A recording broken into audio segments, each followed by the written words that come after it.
Another PTR come and gone. So it's now long past time to talk about the changes that were made and how they'll affect the game moving forward. We need to especially talk about the changes that will affect the solo self-found player, aka me.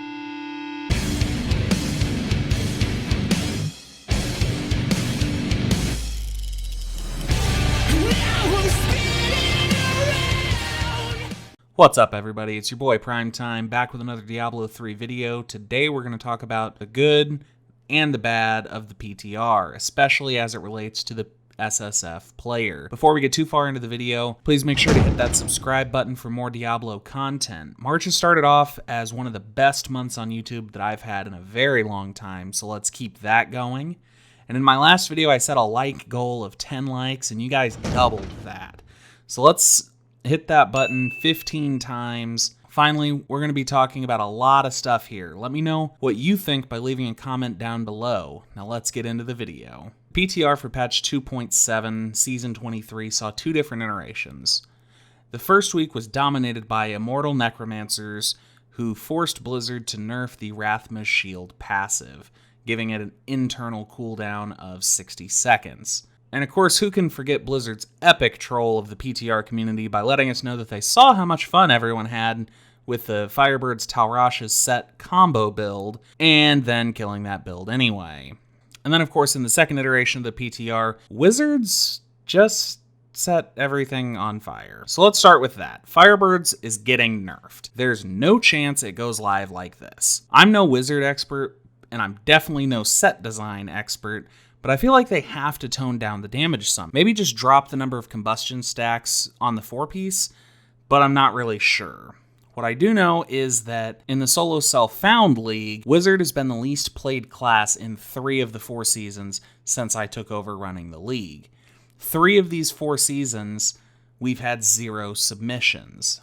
The one outlier was Season 20. In Season 20, the Vir Shantoto Wizards made up roughly 1/5 of the clears submitted. Whether Firebird goes live as is or not, I'm pretty sure it's going to be the most played class this season in SSF. Barbarian will be another popular choice simply because the Hadrig's gift this season is going to be the Wrath of the Waste set, but if I had to guess, I'd say that the Wizards are going to show up this season, especially given the build's mobility and its ability to clear any kind of content. Now, I didn't play a single rift in the PTR with the updated Bones of Rathma set, so I can't really give too much of an opinion here, but my understanding is that it was nerfed into the ground in the second iteration, and it'll probably be completely unsuitable for any kind of endgame content unless something else is changed. Necromancer is already one of the most important and one of the strongest classes in the entire game, so I'm kind of okay with Rathma being a weaker set in comparison to the sets of other classes. Now, Witch Doctor is another class I didn't get a chance to personally test, but the rumor has it the Witch Doctors got hosed, and I'm not really sure why. The changes that made to the Gears of Dreadlands set, which we'll talk about in a minute,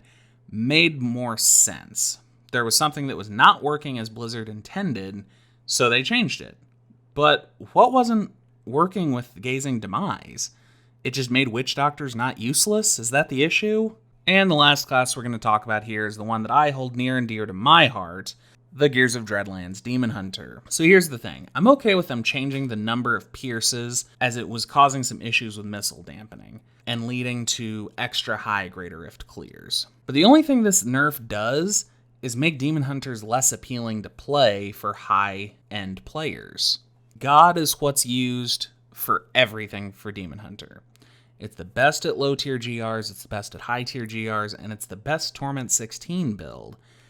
And I know Multishot is very capable of doing bounties, but I'm pretty sure Gears is still superior. So giving the set a 5,000% damage boost was a pretty good way to start to make up for the nerf of Hungering Arrow, but my understanding is that Hungering Arrow is still the best setup for God. I think that the same damage boost, plus giving a buff to 1 or 2 of the bolus items, would have been a much better way to tell Demon Hunters, hey guys, we're sorry that there was an issue and that you guys were clearing higher than we intended, but we still want you to be good. You're not supposed to be the worst at clearing greater rifts. That's Witch Doctor's job. So here you go. Have a buff to a more fun and more visually appealing build that uses the same set bonus. Alternatively, just give us an extra 100k damage buff on the shadow set and we'll call it a day. The last thing I want to talk about today is leaderboards and follower updates. So let's get one thing straight. It's awesome that you can now filter by class set on the leaderboards, but this just feels like a huge missed opportunity for Blizzard. I don't know the exact amount of coding that it would have required, but it seems like this was the perfect time to add a solo self-found leaderboard to the game. If they had added an SSF leaderboard together with the follower updates, they could have called this the Season of Isolation or something, given solo players an XP boost, and it would have been a seasonal theme.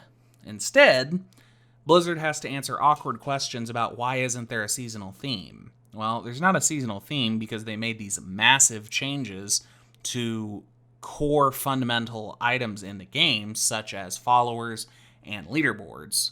Basically, the changes they made were amazing, and as a solo self-found player, the only thing that would have made me happier would be if they had added an in-game leaderboard. But I digress.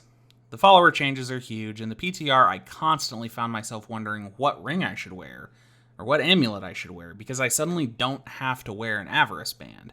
I don't have to wear a Flavor of Time, I don't have to wear Nemesis bracers. These are just amazing changes, and it will only lead to higher Greater Rift clears and faster Death's Breath farming. In fact, I farmed over 1,000 Death's Breaths in 1 hour because of the follower changes. That's something that I never really thought possible in my first 5 years playing this game.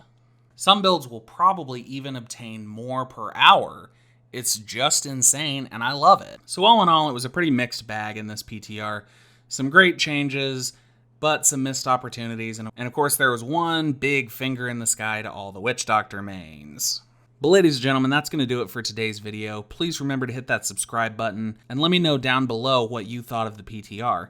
Finally, keep in mind that I have set a like goal on today's video for 15 likes, so if you haven't done so already, please smash that like button. Stay tuned to this channel for the coming week for more streams, and maybe even a Diablo 2 Resurrected video. But until next time, this is Primetime CP23, and we out.